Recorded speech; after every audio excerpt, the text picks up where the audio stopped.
अस्सलाम वालेकुम, welcome back to my channel. कैसे हैं आप सब लोग? उम्मीद करती हूँ जी आपका रमज़ान बहुत अच्छा गुजर रहा होगा। आज मैं आप लोगों के साथ रमज़ान स्पेशल क्रिस्पी आलू पकौड़ा की रेसिपी लेकर आई हूँ। तो ये बहुत ही मज़े के बनते हैं, बहुत क्विक एंड इजी रेसिपी है और इसकी छोटे छोटे ट्रिक्स आज मैं आप लोगों के साथ शेयर करूंगी कि आप पकौड़ों को बनाएं और वो काफ़ी टाइम तक किस तरीके से क्रिस्पी रह सकते हैं। तो आपने वीडियो के किसी भी पार्ट को स्किप नहीं करना। चलें जी रेसिपी को स्टार्ट करते हैं। चैनल पर न्यू है, अभी तक सब्सक्राइब नहीं किया तो जल्दी से सब्सक्राइब कर लें, विद द बेल आइकॉन, ताकि आपको आने वाली हर लेटेस्ट वीडियो का नोटिफिकेशन टाइम से मिले।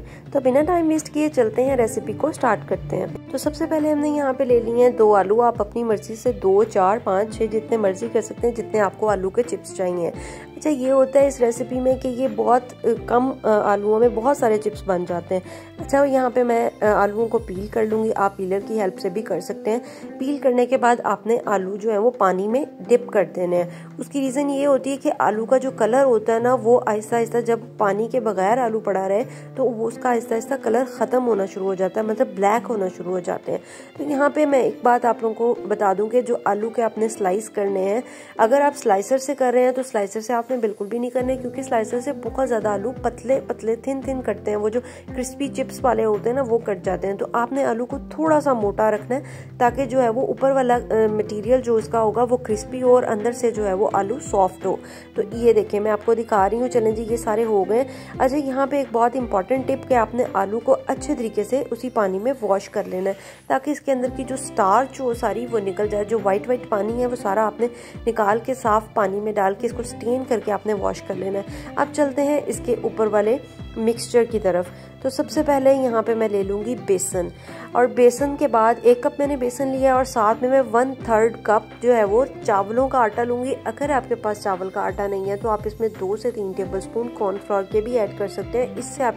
इससे पकौड़े जो है ना वो बहुत ज़्यादा क्रिस्पी रहेंगे। उसके बाद कुछ स्पाइसेस इसमें ऐड कर लेते हैं। यहाँ पे हल्दी पाउडर मैंने इसमें तकरीबन 1/2 टीस्पून ऐड किया है। रेड चिली पाउडर तकरीबन 1/2 टीस्पून। क्रश्ड रेड चिली यानी कुटी हुई लाल मिर्च 1/2 टीस्पून। आप अपने टेस्ट के अकॉर्डिंग भी डाल सकते हैं। यहाँ पे सॉल्ट मैंने अपने टेस्ट के अकॉर्डिंग डाला है, तकरीबन 1 टीस्पून। और इसके अंदर हम डालेंगे ज़ीरा, और ये भुना हुआ ज़ीरा है, थोड़ा सा मैंने हल्का सा तवे पे रोस्ट कर लिया था। और इसके बाद हम इसमें यहाँ पे डालेंगे धनिया, जो कि मैंने मोटा मोटा सा पीस लिया था। आपने धनिया पाउडर का इस्तेमाल नहीं करना है, कुटा हुआ धनिया। और यहाँ पे मैं इसमें ऐड करूँगी लहसुन पाउडर, तकरीबन 1/2 टीस्पून। आप अगर आपके पास लहसुन पाउडर नहीं है तो आप फ्रेश लहसुन का भी इस्तेमाल कर सकते हैं, इससे बहुत अच्छा इन पकौड़ों में फ्लेवर आता है। उसके बाद पकौड़ों को अच्छा सा गोल्डन कलर देने के लिए हम इसमें ऐड करेंगे 1 पिंच येलो फूड कलर की, ताकि पकौड़े दिखने में खूबसूरत लगें और कलर भी उनका बहुत अच्छा सा गोल्डन गोल्डन सा आ जाए। सबसे पहले हम ड्राई इस मिक्सचर को मिक्स कर लेंगे। और यहाँ पे एक मैं टिप आप लोगों के साथ आगे चल के शेयर करूँगी, आपने वो बिल्कुल भी मिस नहीं करनी, उससे आपके पकौड़े बहुत फ्लफ़ी बनेंगे। और सबसे पहले हमने यहाँ पे 1/2 कप पानी ऐड करना है। आपने थोड़ा थोड़ा करके पानी ऐड करना है, एकदम से नहीं करना। हमने कंसिस्टेंसी को देखना है कि हमने इसकी कितनी इसकी जो है वो कंसिस्टेंसी होनी चाहिए, कितना ये थिक हो, कितना ये पतला हो। तो सबसे पहले तो हमने इसको इस तरीके से मिक्स कर लेना है, ताकि इसमें किसी किस्म की गुठली या लम्स ना बने।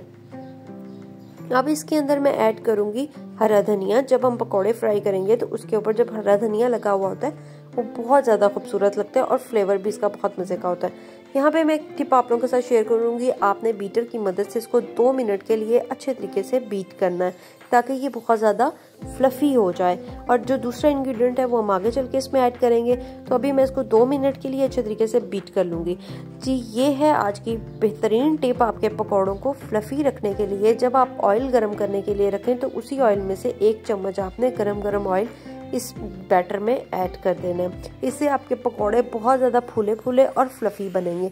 चलें जी, ये देखें, आप इसकी कंसिस्टेंसी देख सकते हैं कि हमने इतनी रखनी है, रनी सी कंसिस्टेंसी होनी चाहिए, बहुत ज़्यादा थिक नहीं लेना। ये देखें, जितना बैटर गिर रहा है गिरने दें, और बाकी जो है वो पकौड़े आप इस तरीके से ऑयल में डाल दें। ऑयल का टेम्परेचर बहुत ज़्यादा गर्म नहीं होना चाहिए, मीडियम टू लो फ्लेम पे आपने इसको कुक करना है। और जैसे जैसे आप ये पकौड़े डालेंगे आपने फ़ौरन से चम्मच का इस्तेमाल या स्पैचुला का इस्तेमाल नहीं करना, इसको हिलाना नहीं है। 2 से 3 मिनट में ये खुद ब खुद ही ऊपर आना शुरू हो जाएंगे। ये बेस्ट टिप है आपके अच्छे पकौड़े और बहुत लाइट वेट पकौड़े होते हैं, ऑयल भी बहुत कम एब्जॉर्ब करते हैं, तो ये टिप आपने लास्ट में फॉलो करनी है।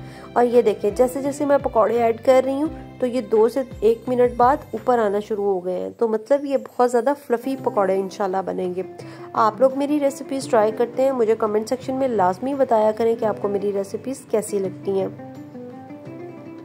ये देखें बहुत ज़बरदस्त हमारे माशाल्लाह से फ्लफ़ी पकौड़े बन रहे हैं और मैंने इनको बिल्कुल भी डालने के बाद नहीं हिलाया था। और एक बात और कि पकौड़े जब आप जिस भी बर्तन में अपने बना रहे हैं आपने सिर्फ उतने ही ऐड करने हैं जितने आसानी से वो बन जाएं, अदरवाइज़ पकौड़े आपस में जुड़ जाते हैं और उनकी वो प्रॉपर शेप और कलर नहीं आता।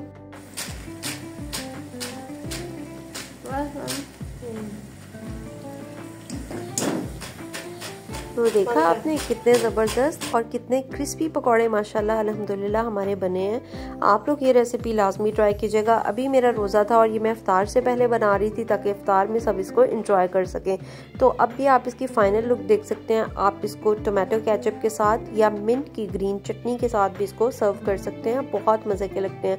आप लोग लाजमी इसको ट्राई कीजिएगा। और अब मैं आपको दिखाती हूँ कि ये किस तरीके के बने हैं और ये अंदर से पोटैटोज़ बहुत ज़्यादा माशाल्लाह से सॉफ्ट हैं और ऊपर से बहुत ज़्यादा क्रिस्पी। तो जी ये मैं आपको ये दिखाती हूँ, हमारे पकौड़े बहुत ज़्यादा ऊपर से क्रिस्पी बने हैं और ये देखें बड़ा फ्लफ़ी सा पकौड़ा है। पकौड़ों के ऊपर खूबसूरत सा कलर आया है, ऊपर से बहुत ज़्यादा क्रिस्पी, अंदर से बहुत ज़्यादा सॉफ्ट। आप लोग ये रेसिपी ट्राई करेंगे तो इंशाल्लाह आपका एक्सपीरियंस बहुत अच्छा रहेगा। कमेंट सेक्शन में मुझे बताइएगा आपको किस तरीके की मज़ीद रेसिपीज चाहिए। चैनल पर न्यू है, अभी तक सब्सक्राइब नहीं किया तो जल्दी से कर लें सब्सक्राइब। मिलूंगी नेक्स्ट वीडियो में, तब तक के लिए अल्लाह हाफिज़।